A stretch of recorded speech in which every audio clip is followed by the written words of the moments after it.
What are we doing here? And where are we gonna go? It's like we just woke up one morning and then it's welcome to the show. Don't ask any questions, just go with the flow. Make as much money as you can and try your best not to get broke. Copy everything you see on the TV, from the hairstyles to the clothes, and don't think too often, just do exactly as you're told. And if you ever get confused, then just turn towards the alcohol. You'll still hear your thoughts, then just turn up the radio as you learn to live a lifestyle of drugs, sex, and rock and roll. But in all honesty, I just need to know, is there more to the cycle than growing and getting old? Living and dying just to leave behind a happy home and a whole lot of property that somebody else is going to own. I just really need to know before the casket's closed, 'cause I'm not willing to gamble with my soul, nor am I ready to take any chances. These are just simple life questions and I'm just searching for some answers. Like, what are we doing here? And what is our purpose? How did we get here, and who made us so perfect? And what happens once we go, or is this world all really worth it? Questions we don't answer because apparently we don't really have to. There's no purpose to this life and our existence is merely natural. Then in that case, please let me ask you, did you create yourself, or was it somebody else who had fashioned you? 'Cause you're a being that's impeccable, faultless and unparalleled. You're a product of supreme intelligence and I'm merely being rational. For there isn't a camera on this earth that can come close to the human eye, nor a computer that can compete alongside the human mind. And if the whole world was to come together, we wouldn't be able to create a single fly. So many signs, yet we still deny. As science tries to justify that all this could come from none, when it's a simple sum. 0 plus 0 plus 0 cannot possibly ever give you 1. So from where did all this order come? For everything has its origins, a maker, a creator of its own. I mean, the only reason you're watching this video is because somebody had to press upload.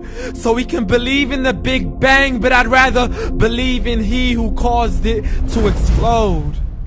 Allah, the creator of everything along with every single soul. The ever-living, the master, the only one who is in control. Unlike his creation, beyond our imagination. And no, he's not a man, nor does he have any partners in association.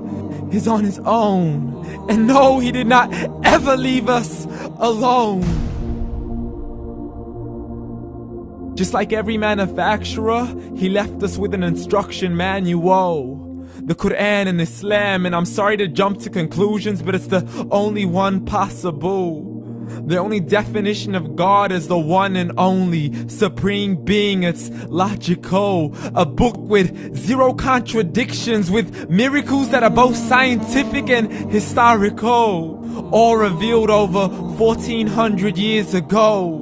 Like the detailed description of the human embryo. The descriptions of the human embryo in the Quran cannot be based on scientific knowledge in the 7th century. To the mountains as pegs holding firm the earth below, and the 2 seas that don't mix in a complete separate flow. To the planets in orbit, alternating night and day as they stay in flow. The expansion of the universe and the creation of everything from H2O.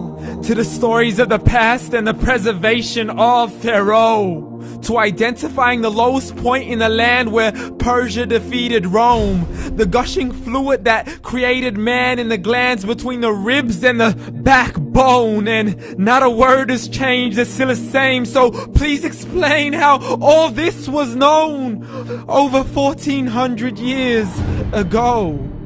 To a man who couldn't read or write as he would recite whatever the angels spoke. And if you still don't believe, please try to come up with something that's even close. But you can't, so we took God as a mockery and his messengers as a joke. Muhammad could not read or write. How somebody who can't read or write gonna start a religion? Dismissed his scriptures as legends and tales of the ancient folk as we live life according to our whims, desires, and hopes. saying this life is the only home we will ever know. We will live then die, then simply turn to bones. YOLO! Correction, after the grass dies, the rain arrives and it regrows, and Allah promises to do the same thing to your very soul and bring you back from your very fingertips to your toes, as the all-seeing supreme being watches us so close, and we are surely being tested in our wealth, our health, and our self, and everything that we've been blessed with. So believe, for we will surely be resurrected and be brought back to our Lord and account for every single deed, as He hands us our books and orders us to read. From the bad to the good and everything in between. You yourself are sufficient for your own accountability, so don't be mad at me. You are the one who thought He wouldn't come back to me. I gave you a whole life long to search after me, but you were busy in all that which was temporary. So read, and glad tidings to all those who believed. And if you disbelieve, read. And don't let that day be the first day you find out what your life really means. Read.